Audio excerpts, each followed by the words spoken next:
નમસ્તે બાળ મિત્રો, તમારા ખુશી દીદી ફરીથી આવી ગયા છે નવી વાર્તા સાથે. તો સૌપ્રથમ શું કરીશું? મોબાઈલને દૂર રાખીશું, દૂરથી જ વાર્તા સાંભળીશું જેથી તેના રેડિયેશન આપણે અસર ન કરે.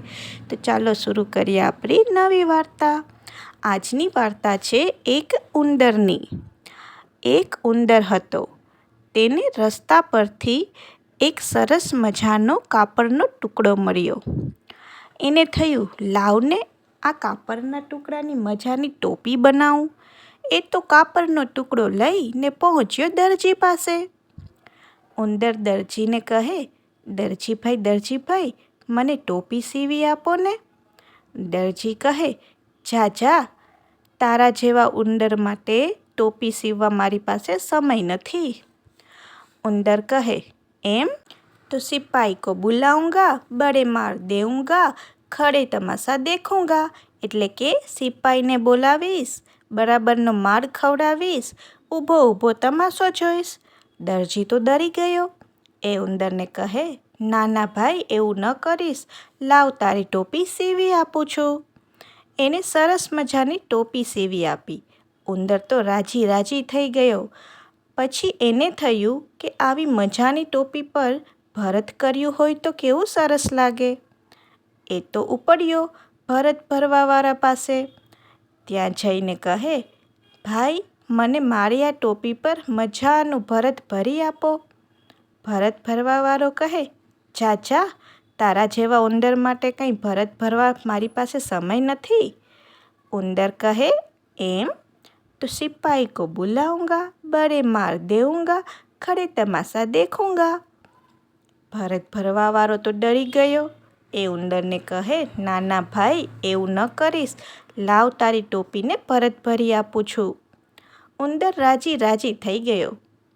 પછી એને થયું કે આવી મજાની ભરત ભરેલી ટોપી પર મોતી ટાંક્યા હોય તો કેવું સારું લાગે. એ તો ઉપડ્યો મોતી ટાંકવાવાળા પાસે. જઈને કહે, ભાઈ, મને મારી આ ટોપી પર સરસ મજાના મોતી ટાંકી આપો. મોતી ટાંકવાવાળો કહે, જા, તારા જેવા ઉંદર માટે મોતી ટાંકવા મારી પાસે સમય નથી. ઉંદર કહે, એમ? તો સિપાઈ કો બુલાઉંગા, બડે માર દેઉંગા, ખડે તમાશા દેખુંગા. મોતી ટાંકવાવાળો તો ડરી ગયો. ઉંદરને કહે, ના ભાઈ, એવું ન કરીશ, લાવ તારી ટોપીને મોતી ટાંકી આપું છું.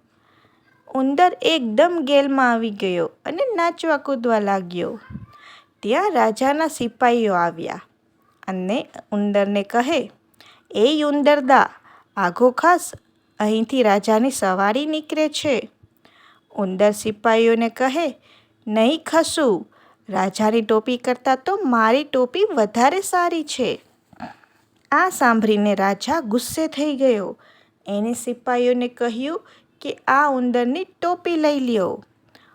ઉંદર ગાવા લાગ્યો, રાજા ભિખારી, મારી ટોપી લઈ લીધી.